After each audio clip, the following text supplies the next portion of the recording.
Good morning everyone. আজকে মে মাসের 4 তারিখ, সকাল এখন 6টা। ঘুম থেকে উঠে পড়েছি আমি। আর আজকে হচ্ছে আমাদের এখানে পশ্চিমবঙ্গের ভোট গণনার দিন। তো তাই জন্যে খুব এক্সাইটেড হয়ে রয়েছি। একটু পরেই টিভিটা চালাবো, কারণ একটু 8টা থেকে ভোট গণনা শুরু হবে, যেটা জানি 8টা থেকে একদম রাইট টাইমে শুরু হবে, তো তখনই চালাবো। আর আজকে সারা দিনটা আমার কিরম কাটছে তো সেটাও শেয়ার করব। আর তাছাড়াও জানি না তোমাদের সাথে এরকম হচ্ছে কি না, আমার মনের ভিতরে ভীষণ এক্সাইটেড হচ্ছে। আমি কিন্তু খবরের প্রতি, পলিটিক্সের প্রতি বিন্দু মাত্র আমার কোনো ইন্টারেস্ট নেই। তা সত্ত্বেও আমার মনটা কেন এত এক্সাইটেড আমি বুঝতে পারছি না। বাট সারাদিনটা কি হয় আর খবরে কি দেখায় সেটা নিয়ে আমি খুবই চিন্তিত হয়ে রয়েছি। তো চলো আজকে সারাদিনটা তোমাদের সাথে শেয়ার করি। তো কীরম আমার দিন যাচ্ছে আর পশ্চিমবঙ্গের আজকে সারাদিনটা কীরম কাটবে সেটাই দেখার। আজকে সোমবার, সকলকে জানাই হার হার মহাদেব।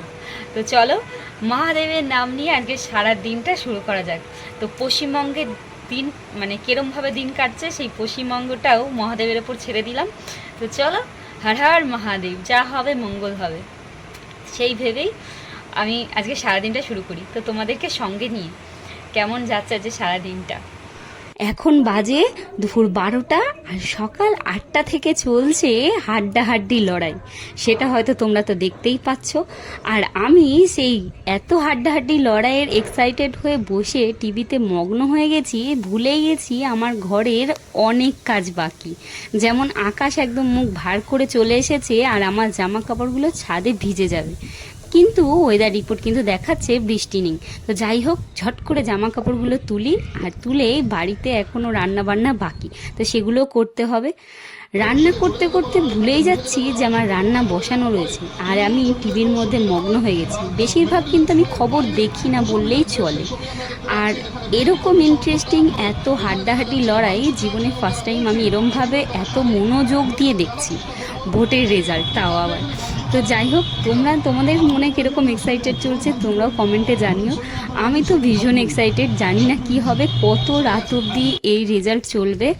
আর তার সাথে সাথে আমি চলে এসেছি এখন আমাদের পাড়ার রাস্তা দিয়ে হাঁটছি। আর হাঁটতে হাঁটতে যেটা চোখে পড়লো সেটাই তোমাদের সাথে যে শেয়ার করছি। আমাদের পাড়ায় আর্মি ভর্তি, কারণ একটা ঘটনা ঘটে গেছে। তো ছোট একটা ঘটনা, তো যাই হোক বাদ দাও। তো এই ঘটনার জন্যে আমাদের পাড়ায় পুরো আর্মি পুলিশ ভর্তি। তো যাই হোক, তো চলো দিতে এসেছিলাম মেয়েকে। তো এসেই দেখি এরকম পুরো পাড়ায়, আমাদের পাড়ায় এরকম ভোটের রেজাল্টে ফার্স্ট টাইম এরকম আর্মি আর পুলিশে ভর্তি। কোনো বছর হয়তো আমাদের এরকম হয় না, এই বছরটাই দেখছি। তো চলো বাড়ি যাওয়া যাক। তার সাথে এবার রেজাল্ট কী হয়, এখন বিকেল 4:30, এখনও রেজাল্ট পুরোপুরি ফলাফল দেয়নি।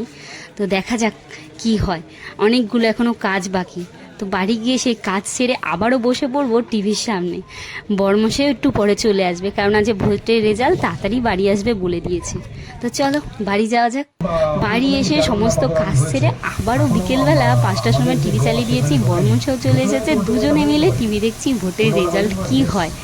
এখনো পর্যন্ত দুপুর 2টো বাজলেই রেজাল্ট ফলাফল পুরো ফাইনাল ডিসিশন দিয়ে দেয়। আজকে বিকেল 5:30 বাজে এখনো পর্যন্ত ভোট গণনা চলছে। তো যাই হোক কি হবে, আর তো দেখতেই পাচ্ছ রেজাল্ট, আমার সাথে সাথে হয়তো তোমরাও দেখছো। তো আমি ভীষণ এক্সাইটেড, আর যা হবে ঠাকুরের কাছে মঙ্গল হোক, যা হবে ভালোই হবে। তো চলো দেখতে থাকো আর সঙ্গে থাকো। তোমরা কতটা এক্সাইটেড সেটাও কমেন্টে জানিও। আর কেমন লাগলো আজকে ছোট্ট ভিডিও।